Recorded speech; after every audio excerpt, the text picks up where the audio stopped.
Muy buenos días amigos, ¿cómo están? Les saluda Leslie Yatas Ramírez en la dirección de la portal web enterateconleslie.com.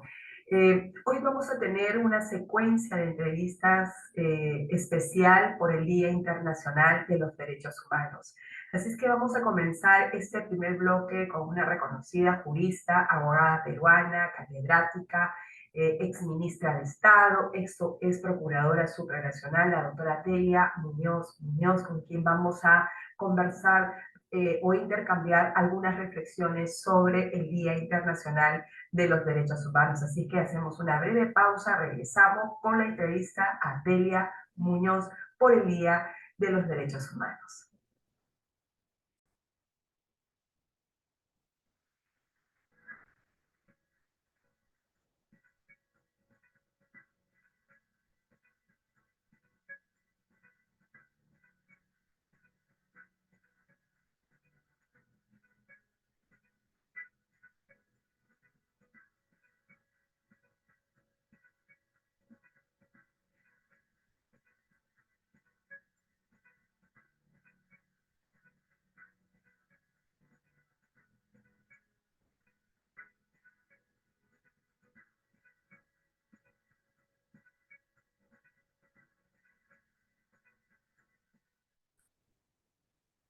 Bien amigos, regresamos a Bloque Internacional y con una secuencia especial por el Día Internacional de los Derechos Humanos y tenemos a nuestra primera invitada en el programa Entérate con Leslie, la doctora Delia Muñoz, una reconocida jurista en el Perú respecto al tema de derechos humanos. Muy buenos días, doctora. Muchísimas gracias por esta invitación que le hemos hecho extensivo y por el honor que siempre tenemos de tenerla en el programa.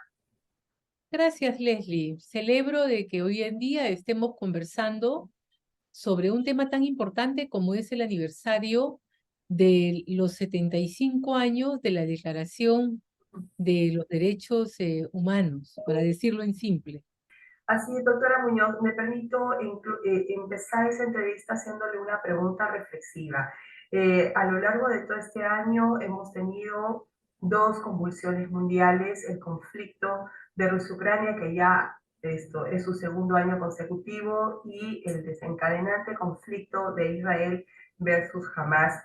Y las posturas de los estados a nivel de Naciones Unidas ha sido reafirmar el multilateralismo, la cooperación, una reafirmación en los compromisos de la protección de derechos humanos. Cumplimos 72 años en que se suscribió la Declaración Universal de los Derechos Humanos.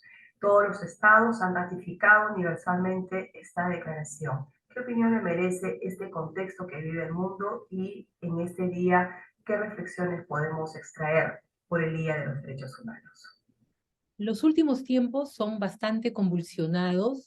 Tenemos guerras abiertas como no las teníamos hacía bastante tiempo. Sin embargo, la institucionalidad y el respeto de los derechos humanos se va manteniendo a pesar de todos los vaivenes. En el tema de Ucrania, hemos visto el apoyo de otros países para la defensa de este ante una agresión no aceptada y no autorizada por Naciones Unidas.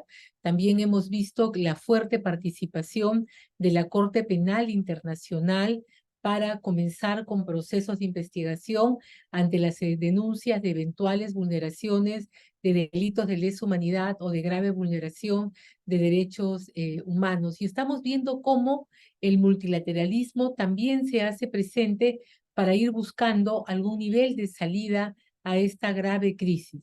Y en el lado de la guerra de Israel contra Hamas o el pueblo palestino, también hemos visto cómo los países vecinos han participado activamente para tener un rol de salvar la vida de rehenes de uno u otro lado y buscar encontrar algunas formas de solución.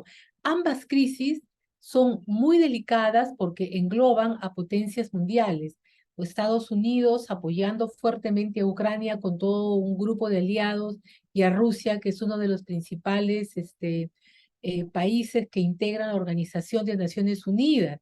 Y en ese contexto hemos visto cómo el Consejo de Seguridad no ha dado pase para que esta invasión se pueda considerar como válida.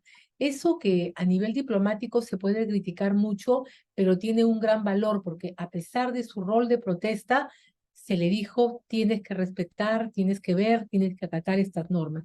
Y en el conflicto de Israel también tiene detrás el gran apoyo de Estados Unidos, ¿no? Con lo que eso pueda significar. Sin embargo, hemos visto que a diferencia del conflicto de Ucrania, donde sí participan indirectamente las potencias más grandes, en el caso de Israel, el tema está mucho más aislado y es este Estado el que se está defendiendo ante los ataques de los que fue objeto y ahora también incurre en una política de ataque a su vez hacia la zona de la Franja de Gaza. Mundo muy convulsionado, pero hemos visto cómo se hizo una tregua para establecer determinados servicios. Entonces, en medio de toda esta desgracia que significa la guerra, estamos viendo que en ciertos puntos hay algunos elementos que nos hacen mantener alguna esperanza de que vamos a seguir buscando espacios más fuertes para consolidar la paz. La otra visión puede ser una visión totalmente negativa, de que se están utilizando armas inadecuadas, de que hay erradicación de poblaciones, de que hay matanza de niños, matanza de zonas civiles. Pero para todo eso hemos creado a la Corte Penal Internacional que está también participando para juzgar individualmente estos temas. Ujú. Doctora Muñoz, en el Perú, ¿no? En el Perú, ¿cómo usted considera que debemos recepcionar el Día de los Derechos Humanos? Nosotros aquí también hemos tenido algunos avances, algunos retrocesos. Hoy en día hay un tema crucial sobre el indulto de Fujimori. Está medio reñido lo que es el tribunal con la Corte Interamericana, pero en medio de todo esto está la protección y la defensa de los derechos humanos. ¿Considera usted que en el Perú hemos avanzado en materia de derechos humanos acorde con los estándares internacionales? Mira, en el Perú, desde mi punto de vista, hemos avanzado una barbaridad en el conocimiento de los derechos que las personas tienen claro les asisten. Nuestro país es uno de los pocos lugares en el mundo donde la población es sumamente consciente de que tiene derechos y uno lo puede ver desde el noticiero más simple. Cuando la gente habla y reclama, porque yo tengo derechos, o sea, hay una población muy consciente de todo este universo de prerrogativas que le asisten para reclamar y exigir las más diferentes prestaciones por parte del Estado. Esa es una cuestión que a mí siempre me mueve y me llama la atención porque no lo encuentras necesariamente así de fuerte en otros países de la región, ¿no? Luego, en cuanto al avance, también podemos tener la visión negativa de que todo está mal y que nada funciona, y podemos tener una visión esperanzadora. Yo considero que tenemos muchos avances. Uno de los grandes avances pueden ser los planes nacionales que tenemos, tanto para empresas y derechos humanos que vincula a toda la actividad económica para tener un funcionamiento empresarial con respeto de los objetivos de desarrollo sostenible, que no son otra cosa que derechos fundamentales a los cuales se les ha puesto un nuevo nombre y un número, ¿no? A nivel de acceso a la justicia, allí sí estamos en crisis. Yo revisaba las estadísticas del Poder Judicial, las oficiales, que sacaron a la luz este mes de julio, y según eso hay pendientes de atención más de 3,5 millones de procesos. Me comentaban unos amigos que esa estadística se queda corta con la realidad, que podríamos estar hablando hasta de 5 millones de procesos pendientes de solución. Allí sí hay una afectación gravísima, porque la columna vertebral de una sociedad democrática la constituye el sistema judicial con la oportuna justicia para los más diferentes reclamos que puedan tener los ciudadanos. Una justicia que no se da, una justicia que no llega pronto, genera impunidad e inmunidad. Y esos son los peores elementos. ¿Por qué? Porque pueden llevar a la gente a que tome justicia por mano propia. Y Ujú, cuando uno entra a ver el detalle de estos procesos judiciales, va a encontrar que la gran mayoría de ellos son procesos en el ámbito civil vinculados a alimentos y a pago de beneficios sociales. Y la cuantía en los juicios de alimentos es realmente pequeña. Es decir, que tenemos a un sector de la población de escasos recursos que tiene que litigar muy duramente y por años para obtener un reconocimiento de una pensión alimenticia para sus hijos, cuando no el pago de los derechos que se les debieron entregar al término de una relación laboral. ujú.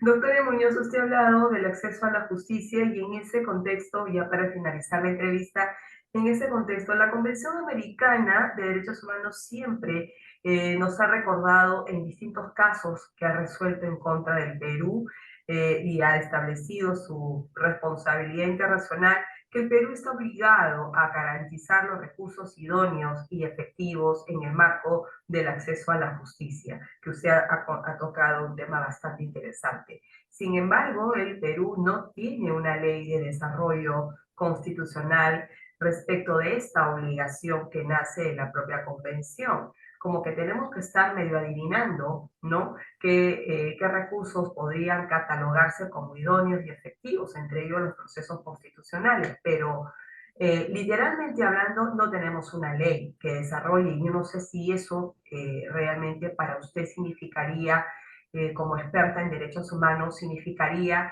que esto es una falta de incumplimiento, ¿no? Del Estado peruano, una dejadez, ¿no? Una ociosidad convencional que en estos momentos el Perú no ha desarrollado, ¿no? O es que no es necesario que el Perú desarrolle constitucionalmente una ley donde se especifique esta obligación internacional que nace de la Convención. La Convención Americana lo que te establece es de que para que tú tengas un debido proceso debes de respetar las garantías, que son las del acceso a la justicia, tener un abogado defensor, doble instancia y prestación de traductores, en líneas generales. Nosotros no tenemos una ley que desarrolle estos preceptos, pero nuestro ordenamiento constitucional, legal y administrativo sí los ha desarrollado. Comencemos por lo último. El Ministerio de Justicia tiene a nivel nacional un equipo muy fuerte y muy bien preparado de abogados defensores que están para asistir a todas las personas que no tienen los recursos para poder subvencionar su defensa. Y es un equipo que funciona sumamente bien a nivel nacional.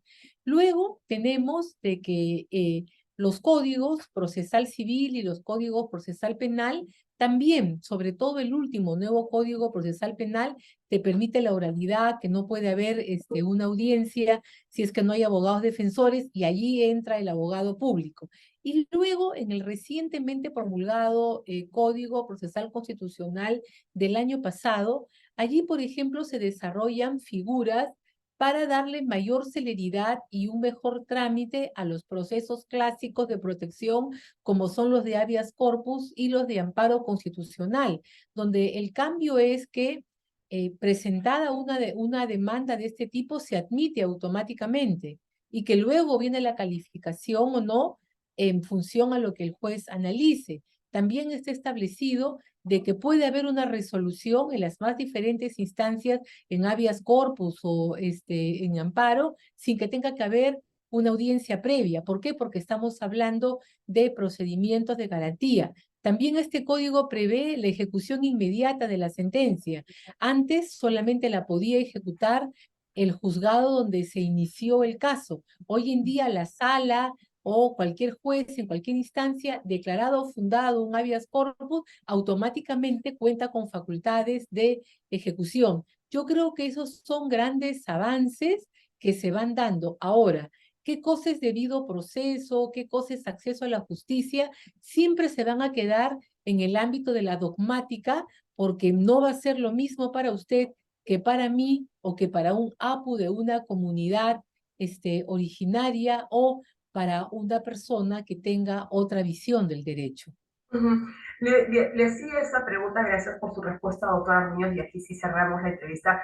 Le hacía esta pregunta porque justamente en el caso Camila, que usted bien conoce, en el caso Rivera, que han sido dos casos emblemáticos hemos estudiado desde el ámbito académico en el marco de derechos humanos, el sistema interamericano ha reflejado al Estado peruano que no tiene protocolos, ¿no?, para una investigación, por ejemplo, con el caso de personas con LGTBI, y protocolos, por ejemplo, en el caso Camila, que si bien es cierto, se ha regulado un tema del aborto terapéutico, pero no el caso Camila, propiamente dicho. Y nuevamente salta, ¿no?, la reflexión por parte del sistema de adecuación de recursos idóneos y efectivos, y citan la carencia de estos protocolos. Por eso le hacía yo mención a ello, porque solemos confundir, ¿no?, recursos idóneos con recursos impugnatorios. Y parte. Claro, pero el recurso idóneo es una cosa que sí está prevista y otra cosa son los protocolos que son para la ejecución, la implementación a nivel administrativo. Y allí sí el caso Camila es bastante reciente y seguramente será objeto de mucha discusión para su implementación a nivel de protocolo, por cuanto incluso en el camino hemos tenido una ley que reconoce derechos a las personas no nacidas. Entonces, va a darse una gran discusión para poder implementar a nivel de protocolo que es administrativo, ¿no? Pero luego sí tenemos protocolos, ¿no? La Fiscalía tiene protocolos para el de personas desaparecidas, para otro tipo de actividades que están allí consignadas, ¿no? Que siempre hará falta actualizarlos o tener nuevos para otro tipo de situaciones, pero yo creo de que allí estamos marchando.